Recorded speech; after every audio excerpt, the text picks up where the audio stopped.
Namaste everyone, I'm your cPanel guide from the YouStable team. Have you ever ordered food online? Let's say you live in a big apartment building. When you place your order, you don't just give them the building name, right? You also mention the flat number, because without it, your food could end up anywhere. Now think about your website for a second. It's kind of like that apartment building. And a subdomain, that's like your specific flat inside the building. It tells your visitors, and even Google, exactly where to go. Like YouStable.com, GoogieHost.com, or maybe codingbrackets.com. So instead of crowding everything into one giant website, subdomains help you keep things organized, smartly and professionally. And hey, when it comes to managing all this stuff easily, YouStable is the hosting partner you can count on. Why?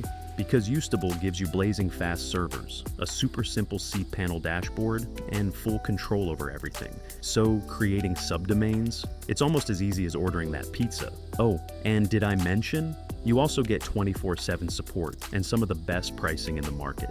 So, yeah, your website's in very safe hands. Alright, now let me show you exactly how to create a subdomain using cPanel on YouStable hosting. It's quick, simple, and you'll be all set in just a few clicks. Let's dive in. Let's learn how to create a subdomain.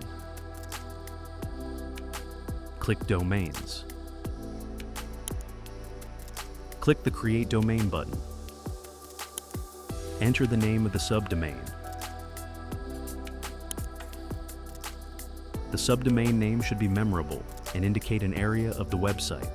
In this case, the name forum suggests the forum section of a website example.com.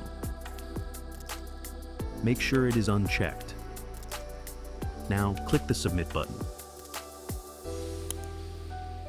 That's it. We have successfully created a subdomain. Thank you for watching.